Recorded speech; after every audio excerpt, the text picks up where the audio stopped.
കത്തോലിക്ക സഭയിലെ 10,000-ലധികം വരുന്ന വിശുദ്ധരുടെ ഇടയിലേക്ക് ആദ്യമായി ജീൻസും ടീഷർട്ടും ടെന്നീസ് ഷൂസും കൂളിംഗ് ഗ്ലാസും ഒക്കെ ധരിച്ച് ഇന്റർനെറ്റിനെയും കമ്പ്യൂട്ടറിനെയും മൊബൈൽ ഫോണിനെയും ഒക്കെ ചേർത്ത് പിടിച്ച് സൈബർ ലോകത്ത് പ്രതിഭ തെളിയിച്ച് ഫുട്ബോളും കമ്പ്യൂട്ടർ ഗെയിമുകളും ഒക്കെ കളിച്ച് സാക്സോഫോൺ വായിച്ച് നായ്ക്കുട്ടികളോടൊപ്പം കളിച്ച് ഒരു കൗമാര വിശുദ്ധൻ ഡിജിറ്റൽ ലോകത്തു നിന്നും വിശുദ്ധരുടെ ലോകത്തേക്ക് ഇന്ന് കടന്നു ചെല്ലുമ്പോൾ ഇവിടെ തിരുത്തി എഴുതപ്പെട്ടത് വിശുദ്ധരെക്കുറിച്ചുള്ള സഭയുടെ പരമ്പരാഗത നിർവചനങ്ങളാണ്.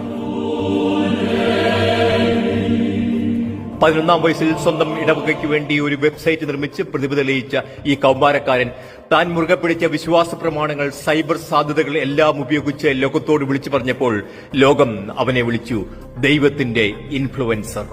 ലോകമെമ്പാടും നടന്ന ദിവ്യകാരുണ്യ അത്ഭുതങ്ങളുടെ ചരിത്രം കണ്ണുചേർത്ത് ഒരു വെബ്സൈറ്റിൽ നിർമ്മിക്കുമ്പോൾ അവന് പ്രായം 14 തികഞ്ഞിരുന്നില്ല. ജെൻ വൈ തലമുറയെ പ്രതിനിധാനം ചെയ്യുന്ന ഈ മില്ലേനിയത്തിന്റെ വിശുദ്ധൻ നമ്മുടെ യുവതലമുറയെ ദൈവത്തിലേക്ക് നയിക്കുന്ന ഒരു ചൂണ്ടുപലകയായി ഇനി നിലകൊള്ളും. മൊബൈൽ ഫോണും ഇന്റർനെറ്റും എല്ലാം അടങ്ങുന്ന സൈബർ ഇടങ്ങളുമായി ഇഴപിരിഞ്ഞു കിടക്കുന്ന നമ്മുടെ കൗമാര ലോകത്തിന് കാർലോ എന്ന ആൺകുട്ടി ഉയർത്തുന്നത് ഒരു വിശുദ്ധ വെല്ലുവിളി തന്നെയാണ്.